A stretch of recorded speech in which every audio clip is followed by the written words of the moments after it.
justice issues.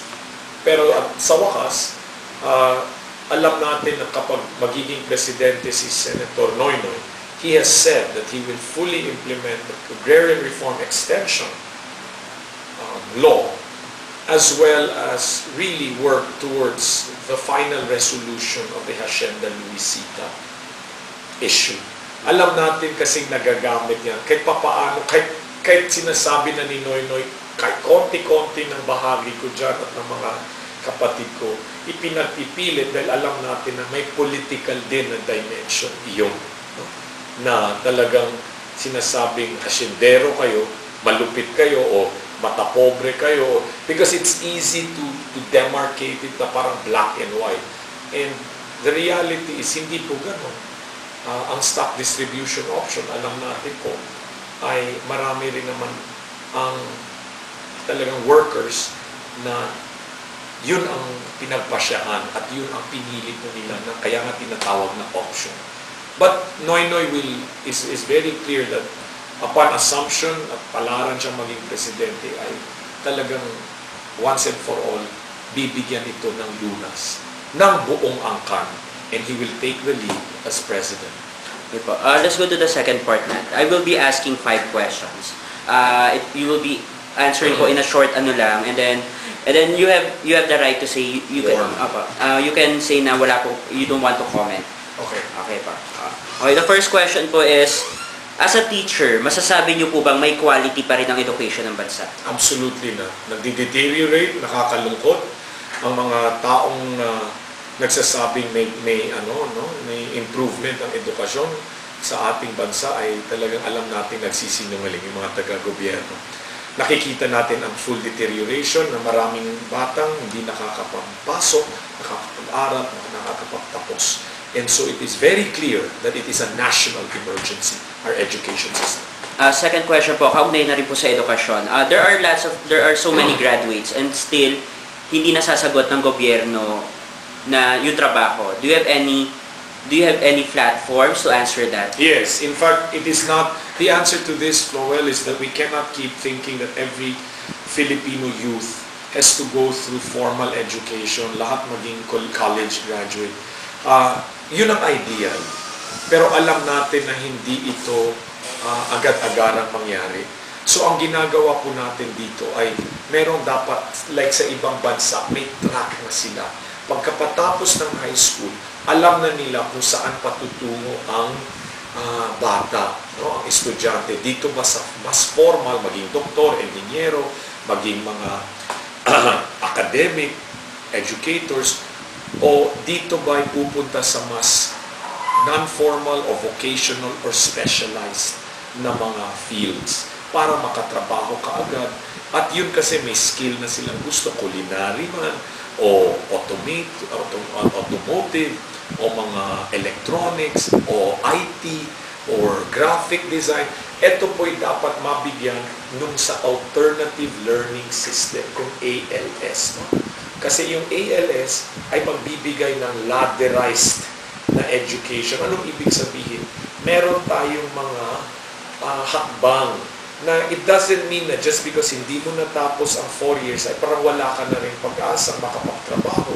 Makapagtapos ka man lang ng 6 months or 1 year na training, may kaakibat na rin yun na certificate na meron na rin corresponding skills na nakuha mo para mas mailagay ka rin sa angkop na trabaho. So yun ang alternative learning system na bilang isang teacher ay gusto ko talagang isulong so that it also addresses the dropout rate and it also addresses the need for more immediate employment. Yan. One of your pillars from your platforms is justice. Usually po, the question is, in your opinion, what is the current status of human rights in the country, and is justice really implemented equally among the poor, rich, and powerful? No. In fact, there is justice for the rich, justice for the poor, as what we have, as the saying goes.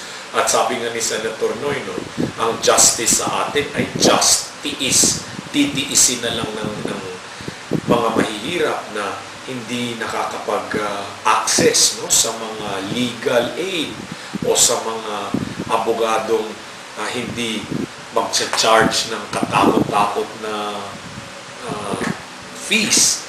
At nakikita natin na kapag may mga justices o hurado na madali pong nai-impluensyahan dahil sa loyalty, nakikita natin yan ngayon, di ko nilalahat, pero nakikita natin kahit sa Supreme Court, bakit sila nagdidesisyon na para pinapaboran ng Malacanang o si GMA?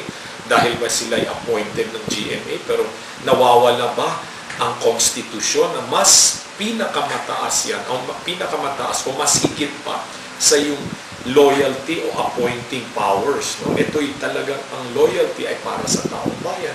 So talagang hustisya po, nakakalungkot sa Bukidnon, sa Mindanao, makakatanggap ang isang farmer ng sampina sa agrarian reform na land dispute o kung ano man yung kay Manny Villar na mga land grabbing na mga issues, no? Na naririnig natin, mga C5 o ikaw isang farmer, isang napatalsik na pamilya dahil nga sa mga ganitong issue sa urban or land reform. Tapos ang sampina, English. Tapos nakaka-intimidate yan sa isang mapalad farmer na nasa District 1 ng Bukidnon, Distrito ko. No? Ano yung justice yan? English sa language pa lang, sa lingwahe, sa wika, alienated ka na kaagad. So yan, mga ehemplo po yan, halimbawa na talagang ang justice system po ay hindi rin talaga naaangkop sa nangyayaring sa grassroots na ang sigaw ng mamamayan, ng maliliit, maralita at mga mahihirap ay yung patas lang po.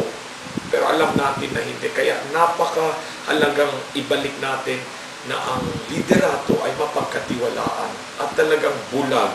In that sense, naka-blindfold ang justice system. Para talagang kung Marcos ka o Arroyo ka man, di ba?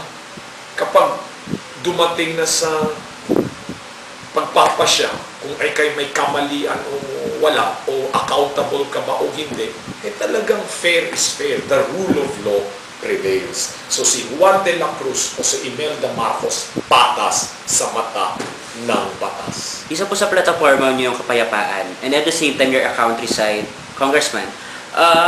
At nasa Mindanao kayo, do you have any plans of bringing peace talaga na maayos sa Mindanao? Well, unang-una, alam natin ang usapin, Floel, ay mas komplikado at masalimuot nga, lalo-lalo na sa Mindanao, na mahigit 40 years na po ang digmaan doon at napakatindi na nawawala ang potensyal ng mga kabataan, ng mga negosyante, ng mga ordinaryong mga mamamayan at komunidad ng Mindanao. Dahil kapag may gera at gulo, eh syempre, hindi ka nakakaayos ng negosyo mo, o pag-aaral mo, o pagtatrabaho mo, di ba?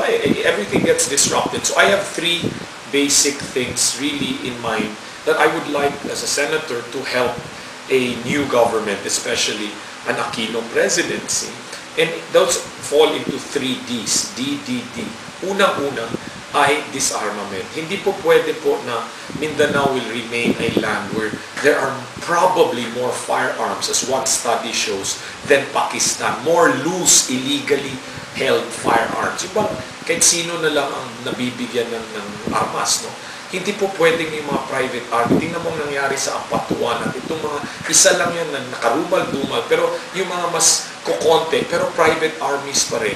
Eh, paano ka naman din talagang uusad kung talagang nakikita mo ay takot ang tao dahil kahit sino-sino na lang may armas. So that is the first order of the day. It is the security dimension of dismantling and disarming, no? Private armies, etc. Second D is dialogue. Naniniwala ako sa longer or medium term na peace process. Yun naman ang dimension ng pag-uusap ng kapayapaan. Everyone has to be there. The stakeholders of Mindanao. Alam natin it's hard to undo historic injustices against the Lumans and the Muslims, but we really need to return always to talking about our problems, because the less likelihood that you will shoot each other when you are still able to talk. So dialogue, no, with all the stakeholders, na transparent, hindi gaya nung naging MOA, Memorandum of Agreement on Ancestral Domain, na may patago. Eh di syempre kung suspityoso ka, di ba, nagiging mahirap yun. And then third is D, on